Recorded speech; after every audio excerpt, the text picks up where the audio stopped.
जय श्री राम, जय हिंद, वंदे मातरम, राष्ट्र सर्वोपरि। माननीय देशवासियों, आज मैं यूजीसी के ऊपर थोड़ी सी चर्चा करना चाहूँगा।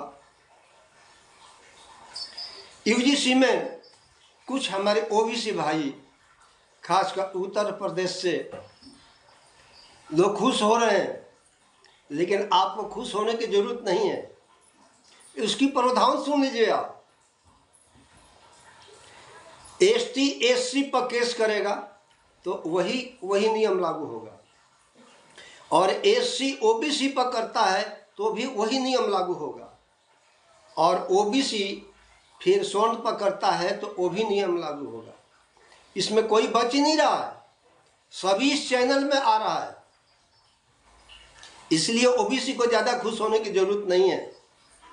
आप भी फंसेंगे। एससी एसटी अगर आपका झूठा कंप्लेन करता है तो आपके ऊपर भी वही नियम लागू है जो स्वर्ण पर लागू है। और ये देश को, समाज को बांटने वाला कानून है। सुप्रीम कोर्ट ने रोक लगाई है। ये कोई बहुत बड़ी ज़्यादा खुशी की बात नहीं है, लेकिन दुख की बात है कि हमारे भाई कुछ खुश हो रहे हैं इसके ऊपर। समाज बढ़ता हुआ देख करके खुश हो रहे हैं। साथियों, अगर समाज बटेगा, जातियों में आप बटोगे, तो आप देश के दुश्मनों से कैसे लड़ोगे? ये मेरा सवाल है। उसके बाद, क्या ये देश में न्याय है कि एक 90% 95% परीक्षा में नंबर लाने वाला वो सिपाही में जाता है, 40% वाला इंजीनियर बन जाता है, 40% वाला स्कूल में टीचर बन जाता है, प्रोफेसर बन जाता है? तो भाइयों, मैं माफ़ी चाहूँगा कि वो जो 40% वाला जो टीचर प्रोफेसर बन रहा है ना, तो उनको ही पढ़ाए। वो जिस समाज से आ रहे हैं, स्वर्ण नहीं पढ़ेंगे उनसे। हमारा मांग है जो स्वर्णों का स्कूल कॉलेज भी अलग कर दो भाई। हम ना एक साथ रहेंगे, ना झगड़े होंगे, ना कंप्लेन होंगे। हम 40% वाला से क्यों बढ़े भाई? हम भी तो 40% के उससे भी नीचे 35% पर आ जाएंगे अगर उससे हम पढ़ेंगे तो। एक अयोग्य टीचर या प्रोफेसर कॉलेज स्कूल में पढ़ाता है तो बच्चे तो अयोग्य बनेंगे। देश का भविष्य क्या होगा? आप लोग देखें, कितना इंजीनियर जो 40% वाले, उनका बनाया हुआ पुल धस गया, गिर गया, सत्यानाश हो गया, देश का पैसा गया। तो यही होगा भाई। वो 40% वाला साइंटिस्ट तो नहीं बनेगा ना, 90% वाला बनेगा। तो आपको देख के जलने की जरूरत नहीं है। आपको छात्रवृत्ति मिलती है, आपको किताब कॉपी की पैसे मिलते हैं, कपड़े के सब कुछ मिलते हैं, फिर भी आप 95% नंबर क्यों नहीं लाते हैं? आप एक बिना सुविधा मिले हुए 95-90% नंबर लाता है, वो घूम रहा है ऐसे ही, उसको कोई नहीं पूछ रहा है, वो मजदूरी कर रहा है। और एक 40% वाला सारा गवर्नमेंट की सुविधा लेते हुए और वो इंजीनियर बन जाता है, डॉक्टर बन जाता है। वो 40% वाला डॉक्टर बनेगा, तब आप बताइए कि वो मरीज को, रोगी को कहाँ इंजेक्शन देगा? वो कौन सी दवाई देगा? वो तो मार डालेगा वो। तो इस पर भी मेरा ध्यान दीजिए आप लोग। आप लोग कहते हैं कि चाइना का आइटम अच्छा नहीं होता है, तो भैया चाइना का आइटम जो 40% वाले आपके देश में पड़े हैं, ये क्या बनाएंगे? चाइना से भी गए गुजरे बनाएंगे ना। तो योग्य पद पर योग्य व्यक्ति होना चाहिए। हम किसी की निंदा नहीं कर रहे हैं, हम किसके खिलाफ नहीं हैं, सब हमारे भाई है। लेकिन योग्य व्यक्ति को ही योग्य पदों पर बैठाना चाहिए, ये हमारा मांग।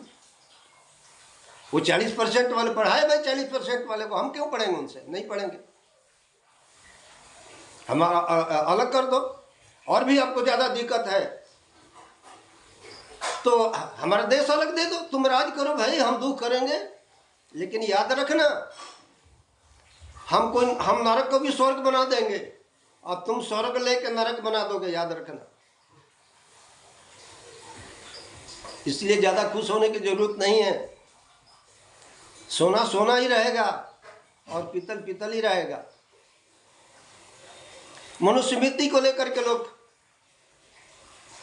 अनपढ़ लोगों को भरमाते हैं, जबकि वो खुद पढ़े नहीं है मनुष्य स्मृति। आज मनुष्य स्मृति से दुनिया के 10 देशों का संविधान बना है और उस 10 देशों के संविधान को नकल करके हमारा संविधान बना है। क्या कहेंगे आप? मनुष्य स्मृति कहता है कि हर मनुष्य, हर जीव जन्म से वो दलित होता है, शूद्र होता है वो जन्म से ही, किसी जाति को शूद्र नहीं लिखा है। और कर्मों के अनुसार उसकी जाति समाज होती है। आप जो कर्म करेंगे वैसा ही होगा। तो मनुष्य स्मृति तो कहीं गलत नहीं लिख रहा है, किसी जाति का नाम लेकर तो लिखा ही नहीं है मनुष्य स्मृति में। आप अनपढ़ लोगों को मनुष्य स्मृति को के नाम ले लेकर भ्रम में डालते हैं। और इस देश में ब्राह्मण जितना प्रताड़ित है उतना कोई नहीं। पोंगा पंडित, तिलक तराजू, ब्राह्मणों को न जाने क्या क्या गाली दिया जाता है इस देश में। इतना गाली, इतना प्रताड़ित कोई जाति नहीं है इस देश में, फिर भी वो कुछ नहीं बोलता है, सबकी बातें सुन लेता है, फिर भी सही रास्तों पर, शांति के रास्तों पर चलता है ब्राह्मण। अभी 13 तारीख को ये यूजीसी का ऐलान हुआ और 15 तारीख को दिल्ली में यूनिवर्सिटी में घटना घटा कि एक एसटी छात्र ने एक स्वर्ण छात्रा को बोला कि तुम मेरे से शादी करो। उसने बोली मैं नहीं करूँगी। बोला देखना तुमको भुगतना होगा। बोला ठीक है मैं भुगत लूँगी। वो एसटी छात्र ने छात्रा के ऊपर जा कर के कंप्लेन किया और हालात ऐसी आई कि उस छात्रा के माँ बाप जाके एसटी वाले के घर में हाथ पांव जोड़े, 50,000 रुपया दिए, तब जाके छुटकारा हुआ। तो अभी से ही इसका दुरुपयोग होना शुरू हो गया है। तो बाद में क्या होगा? बाद में फिर स्कूल कॉलेजों में खून की नदियां बहेगी। ध्यान रखना। और ये भी ध्यान रखना कि अगर एसटी को आप गलत फंसा रहे हैं, माफ कीजिएगा, स्वर्ण को आप गलत फंसा रहे हैं, तो उसको पता है कि मेरा बेल नहीं होगा, तो कुछ करके क्यों नहीं जाऊं मैं? क्योंकि मर्डर केस में भी बेल नहीं होता है और इस केस में भी, एसटी केस में भी बेल नहीं होता है, दोनों नॉन अवेलेबल है। तो फिर वो भाई वो ये सोचेगा कि इसको ख़त्म करके मैं जाऊं, ऐसे भी बेल नहीं होगा, वैसे भी बेल नहीं होगा, और ख़त्म कर दूंगा तो ये केस लड़ने में भी कमज़ोर हो जाएगा। तो ध्यान रखना, ये सब बातें हो सकती है। मैं नहीं कह रहा हूँ कि ऐसा करो, लेकिन ऐसा हो सकता है कि भाई मैं कुछ करके जाऊं। मैं कुछ नहीं किया तभी मेरा बेल नहीं होगा, मैं जेल में जा रहा हूं, तो कुछ करके जाऊं मैं, वो कुछ करके जाएगा। इसलिए आप लोग समाज को एकत्रित करने की कोशिश करो, एकता बनाने की कोशिश करो। ये नफरत भरे कानूनों को सपोर्ट मत करो। कोई भी एसटी दलित स्वर्ण कोई भी मत करो। मैं सबको हाथ जोड़ता हूं। मैं ऐसे कानून देश में नहीं होना चाहिए कि किसी के गले में आप फांसी लगा कर रखे, सिर्फ खींचने की देर है। ऐसा ही हो रहा है। एसटी के एक्ट में क्या हुआ? कितने लोग 20-20 साल जेल कर काट कर आए, उनकी पूरे परिवार तबाह हो गया, उनकी पूरे संपत्ति बिक गया, और झूठा कंप्लेन करने वाले का कुछ भी नहीं हुआ। बाद में हाई कोर्ट ने, सुप्रीम कोर्ट ने उसको निर्दोष दे दिया। तो ऐसे कंप्लेन करने वाले पर कुछ तो होना चाहिए ना। ये होना चाहिए कि अगर केस साबित नहीं होता है तो उसके ऊपर डबल सजा होना चाहिए। साथियों, हम ये सारे बातों को हटा करके कहेंगे कि हम सब मिल करके एकता बनाएं। और आप पीछे की दुनिया में जाना चाहते हैं, कहते हैं कि हजारों साल तक तो देश गुलाम रहा। किधर हजारों साल तक सोनों ने किसी को प्रताड़ित किया? 1000 साल तो देश गुलाम था। मुगलों का राज्य था, अंग्रेजों का राज्य था। और इस देश में खासकर ब्राह्मणों को गाली दिया जाता है। ब्राह्मण तो कोई राजा आज तक हुआ ही नहीं इस देश में। आप इतिहास उठा कर देखिए, कहीं का राजा था ही नहीं ब्राह्मण तो भीख मांगता था। दरवाजे घूम करके एक पाव 100 ग्राम चावल और गेहूं लेकर के आता था, उसका पेट चलता था। हर जगह लिखा हुआ एक गरीब ब्राह्मण। अमीर ब्राह्मण कहीं लिखा हुआ शास्त्र वेद कहीं भी दिखा दो, कहीं नहीं। तो ब्राह्मण जितना शांति है उतना कोई नहीं है इस दुनिया में। और ये भी ध्यान रखना, ब्राह्मणों ने आज़ादी की लड़ाई हो चाहे मुगलों से लड़ाई हो, बढ़ चढ़ के हिस्सा लिया है, जिसमें महाराष्ट्र में बाजीराव पेशवा का नाम सभी ने सुना है कि कैसे वीर मराठों के साथ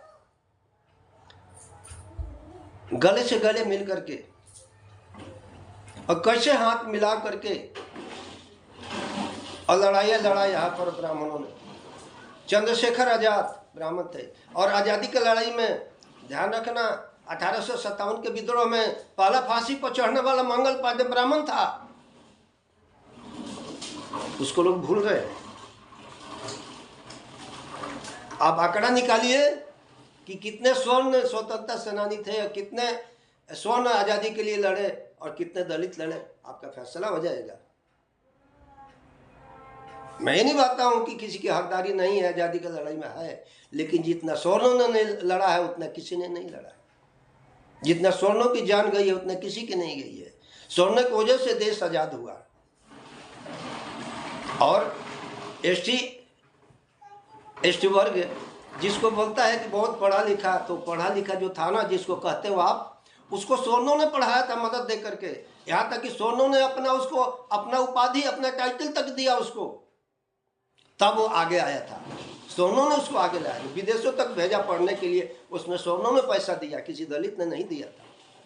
मैं किसी का नाम नहीं लेना चाहता हूँ। जय हिंद। पूर्व सैनिक ललन चौबे, राष्ट्रधर्म।